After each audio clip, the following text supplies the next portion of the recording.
Heyo and welcome to Bardom, the place to go on the internet if you're kind of bored and you might be interested in potentially hearing a story told specifically by this person right here. Okay, so today's story, it's normally taking me a bit of time to tell it, so I don't want to spend too much time on the intro, but what I do want to say about it is it was written by the Brothers Grimm. I found it in the Book of Grimm's Fairy Tales, as I probably seem to do everything else. It's known as The Robber's Bridegroom, and I found out that it's actually been written into a musical. It's been adapted into a novella, and so today it's going to be adapted into a YouTube video. So that's kind of exciting, I think. So anyway, without further ado, The Robber's Bridegroom. I hope you enjoy. Once upon a time, there lived a farmer who had a relatively pretty daughter. Now, as this daughter got older, the father began to wonder more and more, who's going to take care of our daughter when I'm gone? Who's going to be able to watch over her? And who's going to provide for her? He looked around at all the men in the town and tried to figure out if there were any who he honestly wanted as a son-in-law. He realized that there were none. They were all kind of vulgar, ugly schmucks, I guess. Yeah, they were just, he wasn't really crazy about any of them. So he decided, if there's a relatively good-looking guy with some money and politeness, then he can have my daughter if he wants. So one day it was actually a guy who came into town like this in the guise of a merchant. He took one look at that farmer's daughter and decided she was the one, or he wanted to pursue at that moment. So he went up to the father and said, I would like to marry your daughter. And the father had absolutely no problem with it. He didn't bother questioning it. This guy probably had some money, a couple coffers of gold. It seemed fine. So the father called down to his daughter and said, "Daughter, come meet your new fiancé." Oh, what a horrible day that must have been for that girl. So the daughter came down and realized right from the get-go that this was not going to be a good relationship. I mean, there wasn't anything specifically wrong with this stranger, just she wasn't into the idea. She tried to love this stranger, but it ended up even being that every time she thought of him, she got sick to her stomach. Whether or not that was because she felt that there might have been something a little bit off about him, who knows? But yeah. So one day, her fiancé invites her over to his house for a party. "I'd like to invite you to a party I'm having on Sunday. Will you please come? My family and friends are all dying to meet you. They'll all be there." Where is it that you live again? I forget. Were you not paying attention? We talked about this last week. I live in the middle of the dark forest. Oh, you live in the middle of the dark forest. I don't know if that's safe. I mean, it's a big place and the signage is really bad, and I've heard that there are all these bad stuff in there. I mean, I can get easily lost. Oh, don't worry. I won't be able to walk you to my house, but, I'll leave you a pathway of ashes. You'll find my house no problem. Oh, a pathway of ashes? Well, I guess I'm free on Sunday. I guess I can... He kind of just leaves her there, thinking like, oh, damn, what did I just get myself into?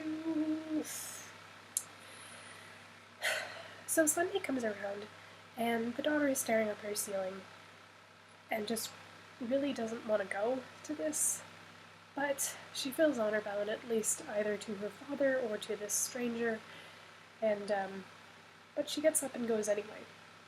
So she gets up out of her bed, she gets dressed, goes downstairs to see if she can stomach anything, and she notices a bag of beans and peas on the counter. And somehow, this reminds her of a story she heard a couple months back about these two kids going into the forest, and there was something about a gingerbread house in which, but she specifically remembered that these two kids had breadcrumbs to mark their trail. Well, this daughter, wisely, didn't trust the situation at all, so she took the two bags, put them in her apron, and set out to find this path. Now, it wasn't very hard to find this path. It was, stood out pretty starkly against the dark forest. They went deep into that place, into a place she did not want to go. But honor made her go into that dark forest, and and she did eventually find the house. But every step she took, to her left and to her right, to her left and to her right, she threw a B or a P, so that way, in the case of something happening, she could follow that path pretty easily. So she came to the house, and no one seemed to be there, but she knocked up and went up to the door and knocked on it anyway. Well, no one greeted her except for a bird that screamed at her to turn back. Turn back, young maiden fair, for this is robbers, murderers, or something to that effect. It kind of unnerved the daughter, but she went in anyway to see if maybe she could find a human. There was only one human in that place at that moment. An old lady sitting up in an upper room. At first, the daughter kind of was standing there because she was a little bit unnerved by the appearance of this old lady. But eventually she worked up the courage and went over to the old lady and said, "Hi, ma'am, I'm real sorry to bother you, but by any chance, do you happen to know if my fiancé lives here?" Then the old lady told her something really unnerving. "Honey, I'm so sorry you had to find out about your fiancé like this. Yeah, you see, the guy that you're engaged to, he's part of a group of robbers who trick young women into marrying them, and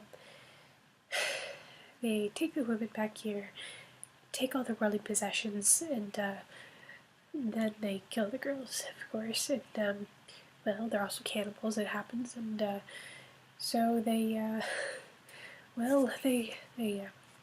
cannibalize and to get rid of the evidence of their murder, and then they're going to be back pretty soon. You seem like a sweet girl, so if you help me, I'll help you. I'll make sure that you get home safe tonight. If you just stay hidden, I'll do everything, I promise. Sound good?" The daughter kind of just sat there for a moment, and she realized how everything kind of fit together. All her bad feelings about this guy, it just all made sense. So, but, she didn't really want to be there anymore, and if she felt she had a moment to leave, she was about to take it. So she tried to. And she really didn't have a moment to leave, because right as she turned out the door to get down the stairs into the hall, the front door banged open, and in come all the men, including her fiancé, quite drunk and quite carrying a young girl in who clearly did not want to be there. She was screaming and crying, and they weren't listening to her. So the daughter realizes how bad this situation is. She goes back into the room with the old lady, slams the door behind her, and it's like, what the hell do I do? The old lady looks at her and says, "I have pity on you. The offer still stands." And the daughter really can't say anything anymore, so she doesn't have time. She rushes across the room, bolts over the boxes and whatever else is there, and just plants her rear end right on the ground, just as the men burst in with the poor girl. I kind of wish that I could tell a story where the daughter jumps out from behind her hiding spot on a white steed with a massive sword in her hand, and she just scares away all the bad guys, and she and the poor girl who's probably from a neighboring village and the granny all just go on and go out and live the rest of their lives happily, and maybe there's some punishment for the bad guys. Unfortunately, that isn't how this story goes. The lady's telling the truth about these guys, and the daughter witnesses it all. She sees these men force the neighboring village girl to drink red wine, white wine, and some nasty yellow stuff that stops her heart. And after the girl's heart is stopped, they strip her of everything, down to the bone.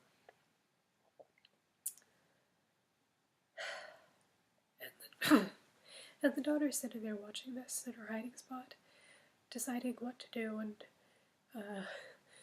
wondering if she's ever going to get out of this. She's trying to think of evidence that she could gather against these guys because, she just feels that it's probably a good idea to turn them in. So she's thinking and thinking and thinking, And fortunately for her, evidence falls directly into her lap.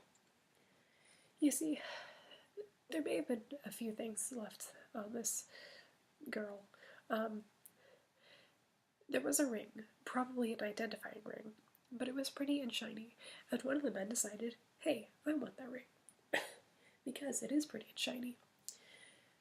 So he tries to pull it off, but he can't, because it's stuck. And he decides, hey, hatchet beats everything. So he takes the hatchet, chops it off, and the ring and the finger go flying across the room, directly into the daughter's lap. Sweet. Evidence. Except not so sweet.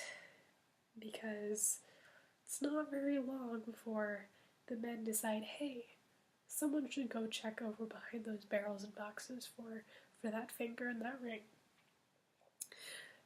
And they're getting very close. The daughter can see the light of the candles on the wall in front of her, and she's sitting there quietly, wondering if she's gonna get found out. But of course she's not, because the old granny has a stake in this too. So she steps in and says, now come on, boys, go sit back down and have some more drinks. It's only a ring and a finger. It's not like it's gonna get up and walk away. Search for it tomorrow when you're sober. And the men all agree that is a wonderful idea. So they go back to their table, sit down, and very quickly pass out on the table. You see, this old granny has been pouring their wine all night, and mixing that wine with a sleeping draught. And a very heavy one at that, so they're not going to wake up for a couple of days at least. But however long they're ever asleep, it'll give the granny and the daughter ample time to get away. So they do this. The granny goes over and tells the daughter to stand up, and she does.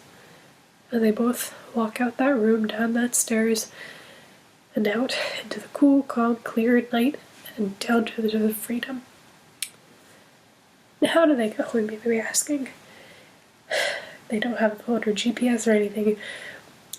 But those beans that the daughter planted earlier, well, they sprung up. Because, of course, this is fairy tale land, fairy tale forest, whatever you want to call it. Plants always grow very quickly in fairy tales. So, they follow this. They go down the path, and they go back to the main road. And it's here that they part ways.